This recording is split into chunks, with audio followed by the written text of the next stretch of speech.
Alhamdulillah, nahmaduhu wa nasta'inuhu wa nastaghfiruh. Wa na'udzu billahi min shururi anfusina wa min sayyi'ati a'malina. May yahdihillahu fala mudilla lahu wa may yudlil fala hadiya lahu. Asyhadu an la ilaha illallah wahdahu la syarika lah. Asyhadu anna Muhammadan abduhu wa rasuluh. Asyhadu anna allazi unzila bihi al-Qur'an hudan lin-nas wa bayyinatin minal huda wal furqan. Ya ayyuhan nas ittaqu rabbakum allazi khalaqakum min nafsin wahidah wa khalaqa minha zawjaha wa bassa minhuma rijalan katsiran wa nisaa. Wattaqullaha allazi tasaaluna bihi innallaha kana 'alaykum raqiba. Ya ayyuhallazina amanu taqullaha wa qulu qawlan sadida yuslih lakum a'malakum wa yaghfir lakum dhunubakum wa rasul faqad faza azima. Allahumma shalli wa sallim ala Muhammad wa ala alihi wa sahbihi wa anta bi ihsan ila yaumil. Bapak-bapak dan ibu-ibu dan anak-anak kami dan cucu-cucu kami yang hadir pada malam ini, alhamdulillah bersyukur pada malam ini, malam yang ketiga Ramadan.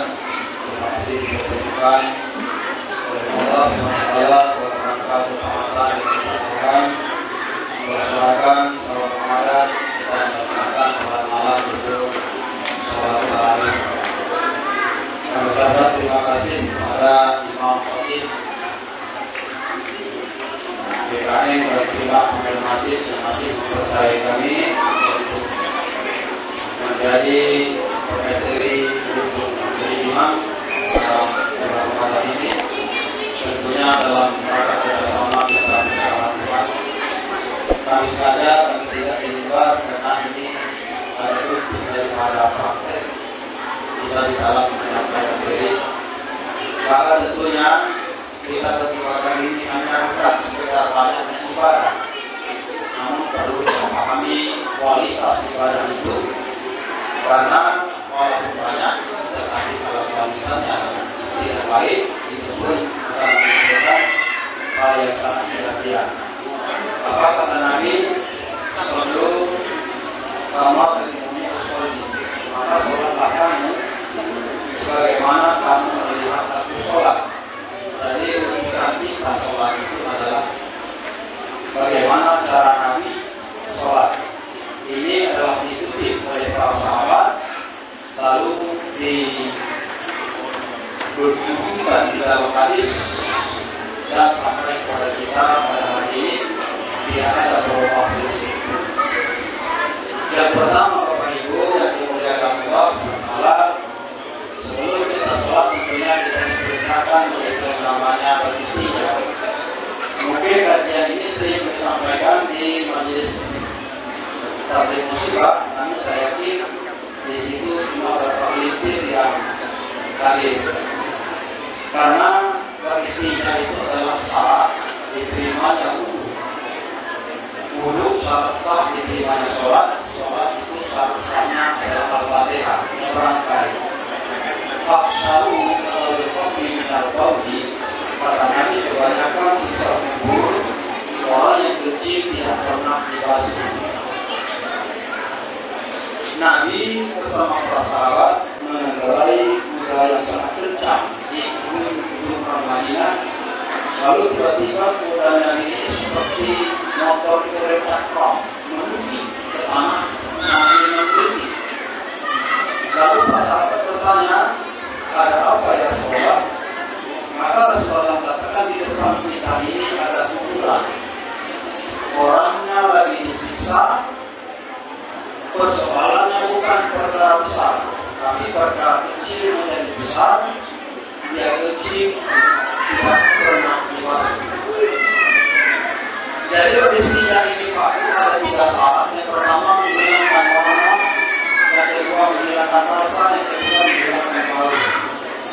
Sarana-sarana beristighfar kita wilayah Asia, apalagi bentuk ini, tidak ada alasan kita untuk tidak beristighfar, karena sarananya sangat mendukung. Air kita banyak di mana-mana, bahkan melimpah. Lalu pertanyaan, bagaimana kalau kami sedang pramuka atau berkemah atau bertugas di atas bukit Kandis nanti di situ ada yang namanya kayu, di situ ada namanya yang namanya batu, di situ ada namanya yang namanya batu. Cuma hukumnya haram ya istilah dengan dari jelata. Tidak boleh. Kalau setia, artinya tidak ada alasan melaksanakan istilah. Kemudian kita naik ke tahap berwudu, ini masih banyak kekeliruan di masyarakat kita karena kita minim bahasa Arab. Akhirnya yang itu aja kita pakai dari TK sampai kita sudah tua. Karena kita tidak paham bahasa Al-Quran. Maka sebelum kita berwudu itu diperintahkan oleh Rasulullah kita perlu berwudu. Yang pertama kita itu mencuci tangan 3 kali, memasukkan air ke dalam hidung dan mulut itu disemburkan baik 1 kali atau 3 kali, lalu masuk ke wilayah hidung. Dan berwudu ini bukan hanya saja kita mau sholat. Maaf karena ini kajian harus disampaikan, perempuan yang sudah melahirkan sudah 40 hari, sudah datang keluar, sudah hubungan suami istri, kalau dia belum mau mandi, dia diberitakan berwudu terlebih dahulu sebelum dia mandi, atau dia langsung mandi, dia diberitakan berwudu, cuma berwudu di dalam hal ini kaki belum dibasuh. Maka dalam buku berwudu ini harus kita pahami. Di dalam surah Al-Maidah ayat 6 dijelaskan ya ayyuhalladzina amanu, permulaannya hai orang-orang yang beriman. Ini syarat apabila kuntum kamu ila mau sholat paksilu itu basuh wujudnya muka, paksilu wujuhakum basuhlah mukamu. Dan di depan ada kata wa aliyakum basuhlah tanganmu ila al-marafiq sampai situ. Wamsahu ini berbeda dengan silu. Sahu berbeda dengan silu. Silu itu dibasuh, sahu itu disapu. Basuhlah kepalamu, artinya begini, kita ambil air, dipercikan, sisanya di tangan itu baru disapu, bukan dibasuh. Kalau kita dibasuh 3 kali, lebih sudah mati. Salah, terjemahannya salah. Ada sahu, ada silu. Sahu ini ambil air dipercikan, lalu ditarik ke belakang, ke depan baru telinga. Mau 1 kali, mau 3 kali itu silakan. Cuma bukan dibasuh, disapu. Kemudian basuhlah kakimu ilal ka'bain sampai mata kaki, ilal ka'bain sampai mata kaki. Nah, berwudu itu dibasuh. Saya bertanya dengan jemaah, bunga disiram apa dibasuh? Mobil disiram apa dibasuh? Hah? Basuh. Terjemahnya disiram dengan dibasuh itu dia sama. Semua apa? Itu tidak sama. Disiram, bunga itu disiram, tanpa menyentuhnya dengan suatu benda. Dibasuh, menyentuhnya dengan benda ini dibasuh. Disiram, pakai keran, kalau tangan tidak cacat, kecuali tangannya putus, dia berwudu main siram meja itu sah.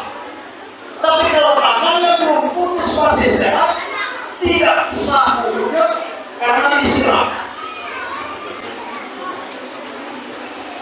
Tidak bersih ya, disiram. bukan dibasuh, bukan disiram. Nah, kemudian kalau kita berwudu Pak Bu, ini cukup kita berwudu kalau di tempat kurang air, tempat dingin air, di pergunungan, di perjalanan, ini cukup. Cara yang disiram, basuh tangan, disiram masukkan air ke dalam hidung, kemudian disiram. Ini berwudu. Jangan dilepas. Apabila dilepas dimasukin di dempetkan lagi, itulah disebut mustama. Ini Pak. Jangan dilepas, ditempel lagi, itulah disebut mustama. Nah, kalau tidak pernah dilepaskan, sedikit air pun cukup untuk berwudu. Dan kalau percikan dikit. Dan kaki pun begitu, cukup ini, itu berwudu. Nah, kemudian yang terakhir, di dalam kita sholat, di masjid kami masih banyak. Maka kata Nabi, di dalam kita melaksanakan sholat, ada beberapa hal yang harus kita pahami. Ada orang itu takbir tidak menimbulkan suara. Di dalam sholat adalah hukumnya hukum. Pak ingat, ada hukumnya kauli. Kalau orang itu takbir, sholatnya tidak sah. Ada hukum kauli. Hukum kauli baik Allahu Akbar, tidak takbir, tidak sah. Ini pembuka sholat, tidak sah. Karena tidak memakai hukum kauli. Sholat itu ada dua, yang namanya jahar atau keras atau sir. Nah, sholat sir sekurang-kurangnya dia sendiri yang mendengar. Kalau dia tutup mulut, sholat sendiri, sholatnya tidak sah. Karena tidak memakai kauli, tidak menggunakan kauli. Nah, kemudian ini dijelaskan oleh Nabi Muhammad, la sholat wasimu ankahu min al-wasibul jabin. Tidak diterima sholatnya seseorang apabila hidung dan keningnya tidak menempel ke bumi, seperti ayam mematuk, keningnya yang penuh, hidungnya tidak penuh, itu tidak sah. Kemudian seseorang itu apabila dia sujud, dijelaskan oleh Nabi Muhammad SAW dalam salah satu hadis, Yarusu atibaik. Apabila Nabi itu bersujud menempelkan kumitnya, apabila dia bersujud menempelkan kumitnya, tidak boleh renggang caiku. Kalau kita renggang caiku pakai kain, mengambil pakai celana pendek, nampak pahanya, sholat dulu, sholat batal. Dilihat orang dari belakang, sholatnya batal. Karena auratnya nampak. Maka ini yang ketiga, jangan kamu bersujud seperti binatang buas, seperti anjing. Jika dia bersujud, menempelkan ini ke bumi, ke tanah. Aku diperintahkan sujud 7 anggota sujud. Nanti menunjukkan 1, 2, 3, 4, 5, 6, 7. Kalau ini sudah nempel ke bumi, itu 9. Nah, gitu Pak. Ini penyempurnaan kita di dalam melaksanakan ibadah, dalam melaksanakan sholat. Maka inilah tausiah dari kami. Nanti kita sambung lagi karena waktunya sudah sampai dan namun juga waktu. Kuliah 7 menit, kemudian 3 menit, isinya 4 menit. Semoga demikian. Kita mulai dengan hasilan. Assalamualaikum warahmatullahi wabarakatuh.